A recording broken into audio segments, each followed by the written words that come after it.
చేద్దాం. Congress fake MoUs అనేటటువంటిది అందరు పట్టుకోండి, అటు కూడా ఇవ్వండి. కాంగ్రెస్ ఫేక్ ఎంఓయూస్ అనేటటువంటి మనం ఎక్స్పోజ్ చేయాలి. ఎందుకంటే ఒక పక్క ప్రజలు సఫర్ అవుతుంటే, అగ్ని ప్రమాదాల్లో చచ్చిపోతుంటే, ఎక్సైజ్ వాళ్ళ మీద దాడులు జరుగుతుంటే విదేశాల్లో ఉన్న ముఖ్యమంత్రి గారు స్పందించరు. ఇంకొక పక్క 3 ఏళ్లలో 30 సార్లు విదేశాలు తిరిగి గ్లోబల్ సమ్మిట్లు 3 పెట్టి, తెలంగాణలో గ్లోబల్ సమ్మిట్ పెట్టి పెట్టుబడులు వచ్చేస్తున్నాయి, ఉద్యోగాలు వచ్చేస్తున్నాయని మోసం చేస్తున్నారు. ఇంకొక పక్క పాత ప్రభుత్వం ఇచ్చినటువంటి ఉద్యోగాలకు వారు మళ్ళీ ఇప్పుడు ఏదో నోటిఫికేషన్ ఇచ్చినట్టు ప్రభుత్వ ఉద్యోగాలు ఇస్తున్నారని అట్లా మోసం చేస్తున్నారు. కాబట్టి తెలంగాణ యువకులకు నేను పిలిపిస్తూ ఉన్నాను, #fake MoUs, Congress fake MoUs, వీటిని ఎక్స్పోజ్ చేద్దాం దయచేసి. ఎందుకంటే ఈ ప్రభుత్వం ప్రజలను ఎంత మోసం చేస్తుందో మనం తెలుసుకోవాలి, తెలియజేయాలి. మనమేమనుకుంటాం, ఇన్ని లక్షల కోట్ల ఇన్వెస్ట్మెంట్ వస్తుందంటే ఎన్ని వేల ఉద్యోగాలు వస్తాయో అనుకుంటాం. కానీ ఇదంతా తప్పుడు ప్రచారం అనే విషయాన్ని కాంగ్రెస్ ప్రభుత్వాన్ని ఎండగట్టాలని చెప్పి నేను కోరుతా ఉన్నాను. దీని మీద తప్పక మనం చర్యలు తీసుకోవాలి. కాబట్టి యువమిత్రులందరినీ కూడా ఇన్వైట్ చేస్తున్నా.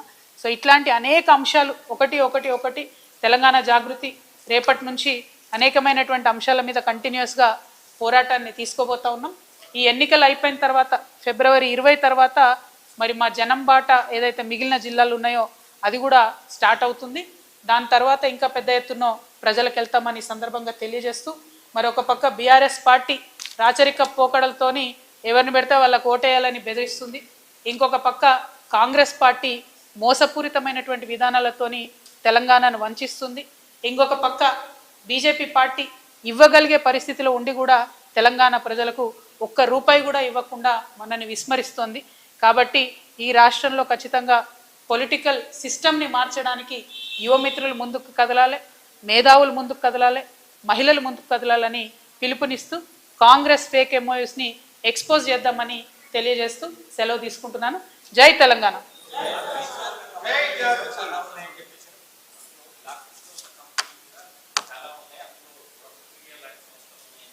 బ్లాక్ లిస్ట్ కాదు, అసలు ఎక్కడ వాటి మీద ఏం దొరుకుతలేదు. గోస్ట్ కంపెనీస్, ఒక వెబ్సైట్ దొరుకుతలేదు, ఒక బ్లాక్ లిస్టెడో కాదో నాకు తెలియదు. కానీ నేను ఏవైతే మేము రీసెర్చ్ చేసి పట్టుకున్న 20 కంపెనీలు ఉన్నాయో ఆ డేటా అంతా ఇప్పుడు నా ట్విట్టర్లో అన్ని చోట్ల పెడతాము. ప్రభుత్వం జవాబు ఇవ్వాలి, ఏమవుతుంది, ఇది ఎందుకు ఇంత ఫేక్ చేస్తున్నారు.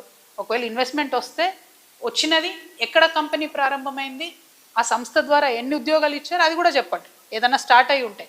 నాకు తెలిసి అయితే పోయినసారి బీఆర్ఎస్ గవర్నమెంట్లో జరిగినటువంటి 1-2 ఎంఓయూస్కి సంబంధించి ఆ కంపెనీస్ని స్టార్ట్ చేసిరు తప్పితే కొత్తగా వచ్చి ఈ గవర్నమెంట్లో వచ్చిన ఏ ఒక్క కంపెనీ కూడా ఒకటి కూడా ప్రారంభమైనట్టు నా దృష్టిలో లేదు. అయి ఉంటే సంతోషం, ఎందుకంటే తెలంగాణ యువకులకే ఉద్యోగం వస్తాయి. కాబట్టి ఈ ఫేక్ ర్యాకెట్ని ఎక్స్పోజ్ చేయాలనేటటువంటి ఉద్దేశంతోనే ఈ యొక్క ఆలోచన చేస్తూ ఉన్నాం. విచారణ జరుగుతుంది కదా, the investigation is going on, let it go. The investigation should happen in a more transparent way. And anyway, Honorable KCR Garu was the Chief Minister for last 10 years, so they might have called him and he will answer for it, whatever they have called. So I have nothing to do with it. I am like you, waiting for the result. I am hoping that this entire phone tapping thing will be concluded somewhere or the other, instead of just dragging it.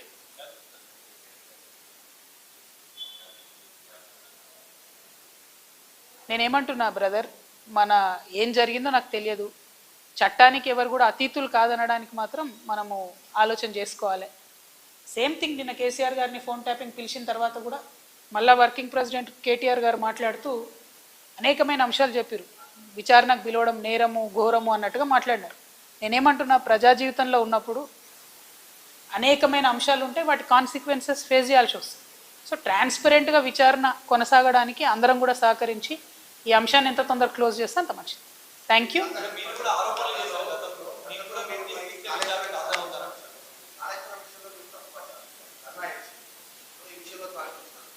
నేనేం తప్పు పట్టట్లే. నేనేమంటున్నా, వారు మాట్లాడిన మాటలు చూడండి. ఎట్లా అయితే మంచోడైనా చెడ్డోడైనా మేము చెప్పిన వాళ్ళకే ఓటేయాలన్నారో అసలు మమ్మల్ని విచారణకే పిలవద్దు అన్నట్టు మాట్లాడుతున్నాం.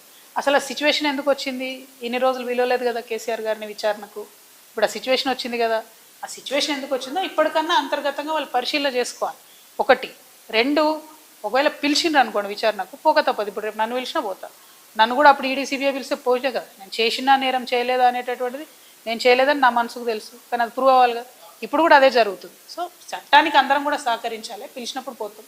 కాకపోతే ఆ యొక్క ఆలోచన విధానం ఏదైతున్నదో అందులో మార్పు రానంత కాలం బీఆర్ఎస్ పార్టీని మాత్రం ఎవడు కూడా బాగు చేయలేడు.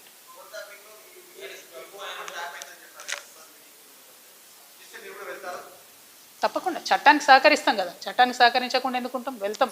ఓన్లీ థింగ్ నేనేమంటున్నా అంటే కాంగ్రెస్ గవర్నమెంటు గుంటనక్కతోని కంప్లీట్గా మ్యాచ్ ఫిక్సింగ్లు ఉన్నారు కాబట్టి వాళ్ళు దీన్ని కంక్లూడ్ చేయరు. నిజమైన నేరస్తులు బయటకు వస్తారని నేను అనుకుంటలేను. ఏదో టైంపాస్ చేసి ఇప్పుడు మున్సిపల్ ఎన్నికలు 10-11 రోజులు హడౌట్ చేసి వదిలేస్తారేమో అనేటటువంటి ఆలోచన నాకున్నది. కాబట్టి Congress has to prove if the government is transparent, if they are serious, investigation should go forward. ఏడబోతుంది 2 ఏళ్ల నుంచి ఎక్కడ వేసిన గొంగలు అక్కడే ఉంది, తిరిగిన దగ్గరే తిరుగుతూ ఉన్నది. సో స్టాండ్ వేసి సైకిల్ దొక్కినట్టు ఉంది పరిస్థితి. అట్లా కాకుండా కంక్లూడ్ కావాలని కోరుతున్నాను నేను.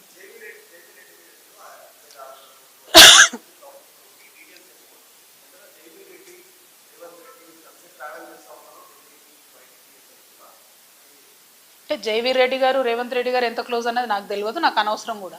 పాయింట్ ఏంటంటే వారు బాధ్యత కలిగినటువంటి ఎమ్మెల్యేగా ఉన్నారు కాబట్టి వారి కంపెనీ నుండి 5,600 crores ఇన్వెస్ట్మెంట్ ప్లెడ్జ్ చేసిండ్రు ఇలా.